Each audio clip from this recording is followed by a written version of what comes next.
Hello friends, இன்னைக்கு நம்ம பார்க்க போகிறது கொரியன் அனிமேட்டட் சீரீஸான சோலோ லெவலிங் சீசன் 1 எபிசோட் 11 தான் இன்னைக்குள்ள வீடியோவில் பார்க்க போகிறோம். இந்த எபிசோடில் புது டீட்டெயில்ஸும் நிறைய ஸ்கில்ஸும் கொடுத்துருப்பாங்க அண்ட் சில ஹிடன் டீட்டெயில்ஸும் இருக்கும். ஸோ கதையை ரொம்பவே கேர்ஃபுல்லாக வாட்ச் பண்ணுங்க. அண்ட் இந்த எபிசோடு எதுலேயுமே லாஜிக் மிஸ்டேக் இருக்காது. இந்த ஒரு விஷயத்த மைண்டில் வச்சுக்கோங்க. சரி, வாங்க நம்ம வளவலன்னு பேசாமல் இன்னைக்குள்ள கதைக்குள்ளே போகலாம். இன்னைக்கு நம்ம பார்க்க போகிறது solo levelling season 1 episode 11. Job changing question ஒன்று வந்திருக்கு. ஆள் நடமாட்டம் இல்லாத இடத்துக்கு நம்ம ஹீரோ போறான். நம்ம ஹீரோ அவனோட லெவல் 40 ரீச் பண்ண உடனே இந்த கொஸ்ட் வந்திருக்கு. அண்ட் மற்ற கொஸ்ட் மாதிரி இதை ஃபோர்ஸ் பண்ணி இல்லாம நம்ம ஹீரோக்கு அதுவே ஒரு ஆப்ஷன் கொடுத்துருக்கு. ஸோ நம்ம ஹீரோ இதை டிசைட் பண்ணலாம், பண்ணாமையும் இருக்கலாம். மேபி இது என்ன இன்னும் ஸ்ட்ராங்கா மாத்தும்னு நினைக்கிறேன் அப்படின்னு சொல்லி நம்ம ஹீரோவை எஸ்ன்னு செலக்ட் பண்றான். ரொம்பவே அதிக எனர்ஜியோட ஒரு போர்ட்டலுக்கு அந்த இடத்துல ஓப்பன் ஆகுது. ஐயோ, இன்னைக்கான என்னோட டெய்லி கொஸ்டின் நான் முடிக்கலையே. சரி, இதுக்கப்புறம் போய் என்னால அதை பண்ண முடியாது, பாத்துக்கலாம் அப்படின்னு சொல்லி நம்ம ஹீரோ உள்ள என்ட்ரு ஆகுறான். ஜின்ஹோவை தான் காமிக்கிறாங்க. அவங்க அப்பா கூட டின்னர் சாப்பிட உட்காந்துருக்கான். ஜின்ஹோவோட அண்ணன் ஜின்சங் அந்த இடத்துக்கு வரான். ஜின்ஹோவோட அப்பாவுக்கும் அவங்க அண்ணன் மேல தான் அதிக மரியாதை இருக்கு. மத்த டஞ்சன் மாதிரி இல்லாம இது ரொம்ப வித்தியாசமா நார்மலா இருக்கே நம்ம ஹீரோ பாக்குறான். போஷன் அண்ட் ஃபுல் ரெக்கவரி ரெண்டுத்தையுமே யூஸ் பண்ண முடியாது. நம்ம ஹீரோக்கு நோட்டிபிகேஷன் வருது. ஆர்மர் டைப் பீஸ்டா அப்படின்னு சொல்லி நம்ம ஹீரோ பாக்குறான். அதோட லேபிள் ஆரஞ்சு கலர்ல இருக்கு. ஸோ நம்ம ஹீரோ ஸ்ட்ரென்த்துக்கு ஈக்குவலா தான் இருக்கு. ஈஸியா தோக்கச்செல்லாம் நம்ம ஹீரோ அட்டாக் பண்ணா. அதோட ஆர்மர் ஸ்ட்ராங்கா இருக்கு. நம்ம ஹீரோட அட்டாக்ஸ் ஒர்க் ஆக மாட்டேங்குது. இந்த மாதிரி ஸ்ட்ராங்கான ஷெல் இருக்கிற எதிரிஸை நான் இதுக்கு முன்னாடியே ஃபேஸ் பண்ணிட்டேன். நம்ம ஹீரோ வெறும் கையாலேயே அந்த ஆர்மரை பிச்சு எரிஞ்சிருக்கான். ஃபேட்டல் ஸ்ட்ரைக்கை யூஸ் பண்ணிட்டேன், என்னால மானாவை ரெக்கவர் பண்ண முடியாது அப்படின்னு நம்ம ஹீரோ யோசிக்கிறான். அதை பத்தி அதுங்களுக்கு கவலை இருக்காது அப்படின்னு நம்ம ஹீரோ திரும்பி பார்த்தா நிறைய நம்ம ஹீரோவை சுத்தி வளைக்குது. என்ன ஜின்ஹோ சாப்பிடாம உட்காந்துருக்க அப்படின்னு சொல்லி அவங்க அப்பா கேட்கிறாரு. ஒன்னும் இல்ல, ஏதோ சாப்பிடுறேன் அப்படின்னு ஜின்ஹோ சொல்றான். 2 எஸ் ரேங்க் ஆளுங்க அவன் ஆஃபரை டிக்ளைன் பண்ணாங்கன்னு கேள்விப்பட்டான் அப்படின்னு அவங்க அப்பா சொல்லுவோம். கவலைப்படாதீங்கப்பா, நான் வெளிநாட்டுல இருந்து எஸ் ரேங்க் ஹண்டர்ஸை இறக்கிருக்கேன். அவங்க கண்டிஷனுக்கு நம்ம ஒத்துக்கிட்டா நம்மளுக்காக அவங்க வேலை பார்க்கற அப்படின்னு சொல்லுவோம். வெளிநாட்டுல இருந்து ஆள் இருக்கிறானா அப்படின்னு சொல்லி ஜின்ஹோ பாக்குறான். ஜின்ஹோ, நீ கூட ஏதோ சீக்கிரட்டா ரைடு எல்லாம் ஒர்க் பண்ணிட்டு இருக்கான்னு கேள்விப்பட்டேன். இஷ்டப்படி நீ என்ன வேணா பண்ணிக்கோ, ஆனா என் வழியில குறுக்க வந்துடாத, சரியா அப்படின்னு அவங்க அண்ணா அவனை இன்டெரக்டா மிரட்டவும். பாஸை பத்தி அவங்களுக்கு தெரியாது, என் சைடு எவ்வளவு ஸ்ட்ராங்கான ஆள் இருக்காரு தெரியுமா அப்படின்னு சொல்லி ஜின்ஹோ நினைக்கிறான். நம்ம ஹீரோ அந்த ஆர்மர் பீஸ் எல்லாத்தையுமே வெறும் கையாலேயே பிச்சு போட்டுட்டு இருக்கான். திடீர்னு அசாசின் அட்டாக் பண்ண வரவும் ஜஸ்ட் மிஸ்ல நம்ம ஹீரோ கொள்றான். ஸ்டெல்த் ஸ்கில்ல யூஸ் பண்ற அசாசின் வரையா அப்படின்னு நம்ம ஹீரோ பார்த்தா ஒரு மேஜ் வந்துட்டு நம்ம ஹீரோ தூரத்துல இருந்து அட்டாக் பண்றான். இங்க என்னதான் நடக்குது? அந்த ஸ்னேக் மான்ஸ்டர் கூட ஃபைட் பண்ணுது, காங்டசிக் கூட ஃபைட் பண்ணுது. இது எல்லாத்தையும் இந்த பேட்டில் ஞாபகப்படுத்துது அப்படின்னு நம்ம ஹீரோ பாக்குறான். ஸ்ட்ரென்த் இல்லைன்னா ஆர்மர் பீஸ்ட கொள்ள முடியாது, ரிசப்ஷன் இல்லைன்னா அசாசின்ஸை கொள்ள முடியாது, அண்ட் மானா இருந்தாதான் அந்த மேஜஸை கொள்ள முடியும். இன்டெலெக்ட்ல மட்டும் நான் அதிக பாயிண்ட்ஸ் யூஸ் பண்ணலையா அப்படின்னு நம்ம ஹீரோ யோசிக்கிறான். ஃபட்டிக் வேற நம்ம ஹீரோக்கு அதிகமாகிட்டே போகுது. இந்த சேர்மன் சோயை காமிக்கிறாங்க. எஸ்ராங் டீம் எல்லாத்தையும் ஒன்னா திரட்டி அந்த ஜீஜோ ஐலாண்டுக்கு கிளம்புறதுக்கு இவங்க எல்லாம் தயாரா இருக்கிறாங்க. நம்ம ஹீரோ இங்க எல்லா மான்ஸ்டர்ஸையும் கொண்டுட்டான். தேவைப்படுற தண்ணி எல்லாம் மான்ஸ்டர் ஐட்டம் டிராப்பா போடுது, அதுவும் நல்லதுக்கு தான் அப்படின்னு நம்ம ஹீரோ பார்க்கும்போது ஆர்மர் கோல்டு காயினர் ரிவார்டா கிடைச்சிருக்கு. High rank night chest pleated இந்த மாதிரி கீரை நான் யூஸ் பண்ணது இல்லையா நம்ம ஹீரோ அதை போடுறான். அடடே, இதுல இன்விசிபிள் ஆப்ஷன் கூட இருக்கா? யாரும் என்ன ஒரு தினசா பார்க்க மாட்டாங்க. இதை நான் போட்டுருக்கிற மாதிரியே தெரியல, என் மோமெண்ட் ஃப்ரீயா இருக்கு நம்ம ஹீரோ பாக்குறான். நம்ம ஹீரோ இப்ப ரெக்கவர் ஆகிட்டதுனால அடுத்த ஸ்டேஜுக்கு போலாம் அப்படின்னு போகும்போது ஒரு பெரிய டோர் இருக்கு. இந்த டோருக்கு பின்னாடி என்ன இருக்கு அப்படின்னு சொல்லி இப்ப நம்ம ஹீரோ அந்த டோரை ஓபன் பண்ணவுமே ரிசப்ஷன் ஸ்கில் இருக்குனால உள்ள ஏதோ ஸ்ட்ராங்கா இருக்குன்னு நம்ம ஹீரோ சென்ஸ் பண்றான். ஒரு கிங் உட்கார்ற மாதிரி ஒரு அரியனா அந்த இடத்துல இருக்கு.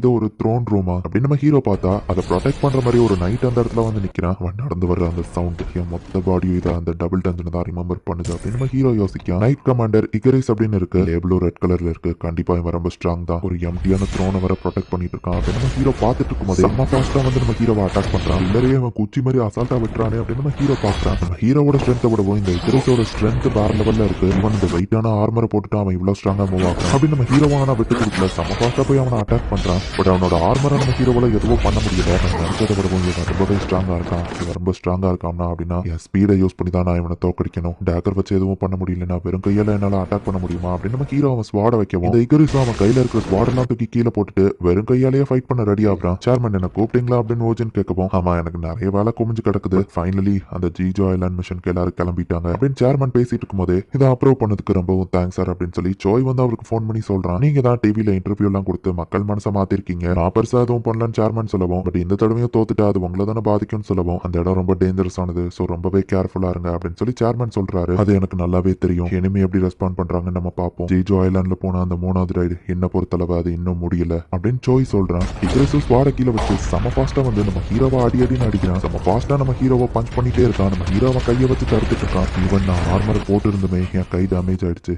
நல்ல வேலை நான் ஆர்மரை போட்டேன், அது மட்டும் இல்லைன்னா நான் செத்துருப்பேன் அப்படின்னு நம்ம ஹீரோ நினைக்கிறான். இவனை தோக்கடிக்க நார்மல் ஸ்பீட் பத்தாது அப்படின்னு சொல்லி நம்ம ஹீரோ இப்போ டேஷ் ஸ்கில்ல யூஸ் பண்றான்.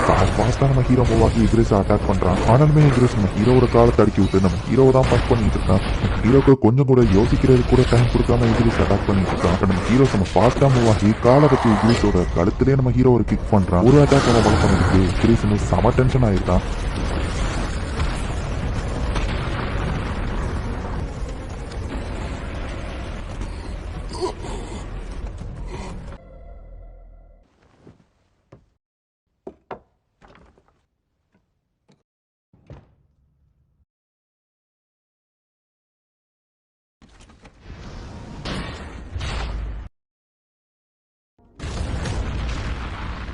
நான் இன்னும் தோத்து போகல அப்படின்னு சொல்லி டக்குன்னு டேகர் எடுத்து நம்ம ஹீரோ அவன் தம்பியை சொருவிட்டா. பின்னாடி அவன் தள்ளிட்டு போய் செலுத்தின முட்டவும் இக்ரீஸ் அந்த டேகர் எடுத்து நம்ம ஹீரோவை கூட்டு போனா அது என்னோட டேகர், அதோட ஓனர் அது மாத்தாது அப்படின்னு சொல்லி இன்விட்டேரியில போய் அந்த டேகரை எடுக்கவும் இக்ரீஸ் கையில இருந்து அது மறந்துட்டு கண்ணு கழுத்து கண்டினியூஸா நம்ம ஹீரோ ரொம்ப ஸ்ட்ராங்கா குத்திக்கிட்டே இருக்கான். டேகரோட பேரலைஸ் ட்ரெயின் எஃபெக்ட்னு எல்லாம் ஒர்க் ஆகி ஒரு வழியா இக்ரீஸ் போய் இறந்து போயிருக்கான். ஜெயிச்சுட்டு அப்படின்னு நம்ம ஹீரோ பார்க்கவும் நைட் கமாண்டர் இக்ரீஸ் தோக்கடிச்சிட்டீங்க அப்படின்னு சொல்லி நம்ம ஹீரோக்கு நோட்டிபிகேஷன் வருது. நான் ஜஸ்ட் ஃப்ளோக்ல தான் ஜெயிச்சிருக்கேன், ஸ்ட்ரென்த் ஸ்கில் எக்ஸ்பீரியன்ஸ் எல்லாத்துலயுமே என்னோட ஸ்ட்ராங்கா இருந்தான் அப்படின்னு நம்ம ஹீரோ பார்த்தா நம்ம ஹீரோக்கு நிறைய ரிவார்ட் கிடைக்குது. இக்ரீஸோட ஹெல்மெட் எஸ் ரேங்க் ஐட்டமா கிடைக்குது. டீமன் கேசல்குள்ள நான் போறதுக்கு இந்த மாதிரி எஸ் ரேங்க் ஐட்டம்ஸ் தான் எனக்கு தேவை அப்படின்னு சொல்லி நம்ம ஹீரோ யோசிக்கிறான். அண்ட் இங்க இருந்து வெளியே போறதுக்கான ஒரு இன்ஸ்டன்ட் டெலிபோர்டேஷன் ஸ்டோனுமே நம்ம ஹீரோக்கு ரிவார்டா கிடைச்சிருக்கு. அண்ட் அது இன்விட்டோரிக்குள்ள போக மாட்டேங்குது. அப்படின்னா ஜாப் சேஞ்சிங் குவெஸ்ட் முடிஞ்சிடுச்சா? அப்புறம் ஏன் நான் இன்னும் இங்க இருக்கேன் நம்ம ஹீரோ பாக்குறான். திடீர்னு நிறைய போர்ட்டல் ஓப்பன் ஆகுது. உங்களால முடிஞ்ச அளவுக்கு சர்வைவ் ஆகுங்க, higher rank quest good luck அப்படின்னு வரவும் முடிஞ்ச அளவு சர்வைவ் ஆகுங்களா அப்படின்னா நிறைய எனிமீஸ் வந்துகிட்டே இருக்க போறாங்களா அப்படின்னு சொல்லி நம்ம ஹீரோ பாக்குறான். எல்லாரும் இக்ரீஸ் அளவு ஸ்ட்ராங்கா இருந்தா நான் செத்துருப்பேன், பட் இது இந்த ஆர்மர் பீஸ்ட் தானே, ஈஸியா ஹேண்டில் பண்ண முடியும். பட் நிறைய பேர் இருக்காங்க அப்படின்னு நம்ம ஹீரோ ஃபைட் பண்ண போறான். எஸ் ரேங்க் ஹண்டர்ஸ் எல்லாரையும் கூட்டிட்டு